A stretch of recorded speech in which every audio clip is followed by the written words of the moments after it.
Welcome to the Talking HealthTech podcast. My name is Peter Birch. I'm here at Digital Health Festival 2025, and I'm here with Brad Kearns from Uniting NSW.ACT at the RLDatix booth. G'day, Brad. How are you going? Hey, Pete. I'm good. How are you? Really good. It's great to be able to have a seat in a walkway and have a chat with you, because I've been looking forward to this one to really... Because on the Talking HealthTech podcast, we love to dive in and not just talk about the potential of technology in healthcare, but really speak to those that are delivering the care and the role that implementations of tech have had within that setting. So firstly, can I get you to introduce yourself a little bit more and also what Uniting NSW.ACT does? Great. I will. My name's Brad Kearns, Head of Strategic Workforce Planning and Talent Acquisition at Uniting in New South Wales and ACT. I've been there for about 7 years now in 8 different roles, so I've sort of moved around a little bit and to learn and get where I am today. Uniting, we are the service arm of the Uniting Church, so New South Wales and ACT. We report into the Synod. We're not for profit, but we're also not for loss. So when we come to these sort of events, what's really important for us is to make sure we're keeping up to date with latest trends and doing the right thing, and sharing the story is pretty cool as well. So we're across many programs, 100 programs across senior services and communities, an extremely large portfolio of property, and if there is government funding or entrenched disadvantaged, generally speaking, Uniting is going to be there. Yeah, gotcha. And so we're looking at so big hospital facilities or care facilites, or like what's the residential aged care. Yes. Residential aged care. That's our primary business. We also do home and community care, but resi is really what we're known for. And so looking at, firstly, the challenge of running residential aged care facilities and a lot of logistics and moving parts required, and there needs to be a good infrastructure of capability underneath that. Technology would play an important role. What are some of the biggest challenges that are faced in kind of doing that at scale? I think one of the biggest challenges is we're not short on technology. It's everywhere. Like, look around us even in the next couple of days. We're full of potential as an industry. Our biggest challenge when it comes to residential aged care, and probably health more broadly, is where you've got the largest workforces. Generally speaking, you'll have a middle management layer that has worked its way up from frontline roles. So we are heavily registered nurse contingent for our middle management or service manager roles.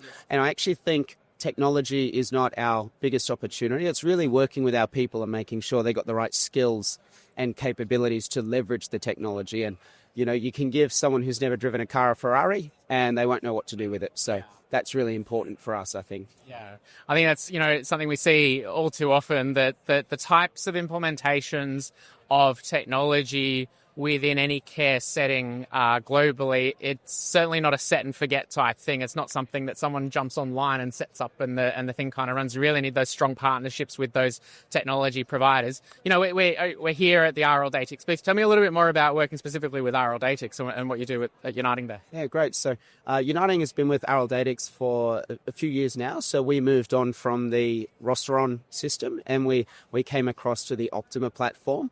So we're using it for workforce management. We also use Loop, the app as well. So our journey with RLDatix originally was lift and shift roster on through to Optima.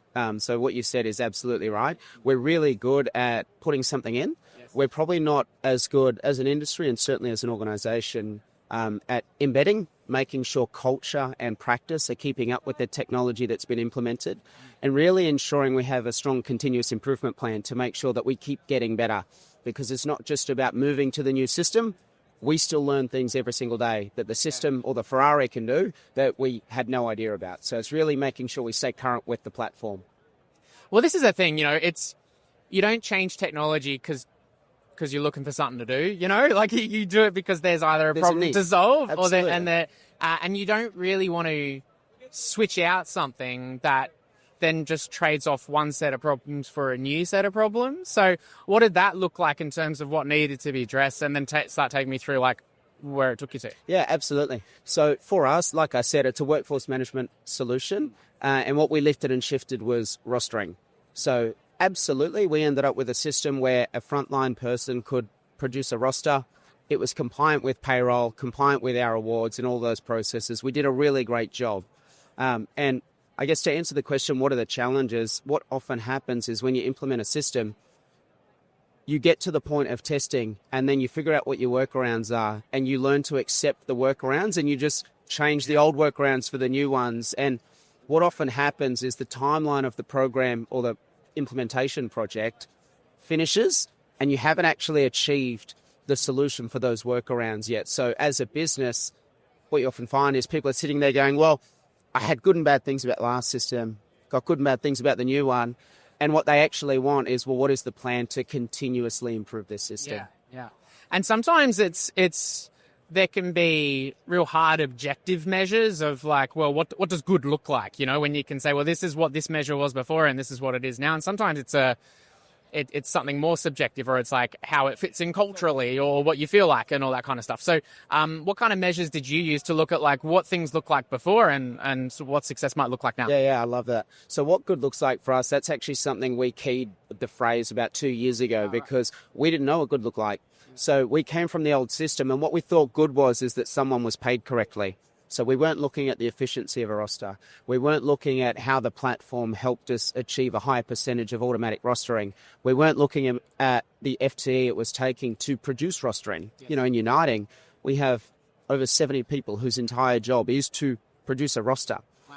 And we didn't know what we wanted that number to be. We just had a person in every facility. So when you think about what good looks like and what the opportunity is, for us, it changes as we learn more. So automatic rostering, if I can get every site where the system rosters 90% instead of 40%, well, I've legitimately reduced my FTE requirement to produce a roster.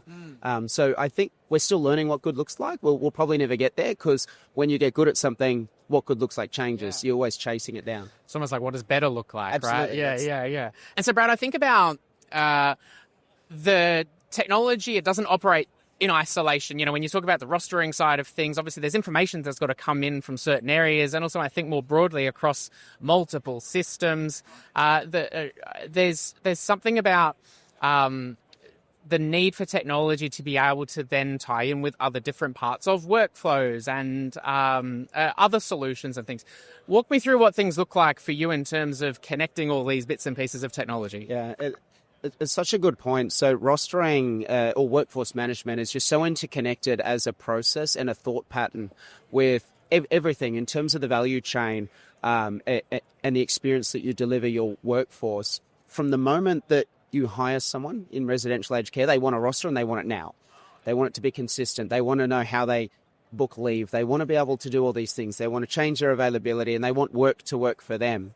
So, and then you go look at payroll. And you got to make sure that that's right and connected, and you want to reduce pressure there. So at the end of the day, if we're spending all of our time mucking around with payroll, if we're spending all of our time manually getting information out of the workforce management system to tell me what my true recruitment gaps are and requirements are, all of that time, because of no connectivity that's being spent by our managers, could have actually been spent talking to their frontline workers, setting expectations, making sure their needs are being met, making sure that they've got the roster that works for them and their family and allows them to support their people. I think for me, when you talk about connectivity, it's less about the tech and more about the value it's going to bring. And for me, the value that connectivity brings and interoperability brings is it lets humans do human work and it lets systems do system work. And what we often find, and what we found certainly with our 70-odd managers, is we were asking humans to do systems work, and pretty well-paid humans as well. So not only was there a financial implication, but an experience implication and lost time, you know, really for our managers. So for me, it's just about letting humans do human work. Yeah, I love that. And if you've got so many humans, like the management team, trying to work out what the problems are, they could be, rather than having all the humans spend that time working out what the problems are, they have to be solving the problems. Totally. They've got to work on the business and not in it. Yeah, and for as long as they're doing the work of a system, they're working in it. The system should work in it. Amazing. And looking forward facing then, sounds like there's, you know, a lot of great wheels in motion and continuing to deliver. And like you talked about too, there's, you know, there's what good looks like now, and then there's like where things go to next. What does the future look like when you start to connect these pieces together and start to build on each success? What does that future-facing view look like? I think for me, and I reflect on Uniting's journey and where we're at, we've done a pretty decent job at getting to a point where centrally we know how to control things and we're aware of the issues and we're delivering an okay experience. for me, the future and what good truly looks like is delivering an employee-led experience where an employee has a lot more say, where they can essentially set their own contracts. And then we've just got a system and logic that helps them redo their own contract with just a minor quality assurance process and sign off. So if we could truly empower employees a little bit more through connectivity and the right workflows from workforce management right through to payroll, I think we'll be in a much better spot. And then what we can work on is, well, what does that mean for continuity of care on the other side? So I think if we could let employees tell us how they want to work, and then we can work with them on how we want the people we serve to be served, we'll be in a really good spot. So that's really the problem statement or the goal statement.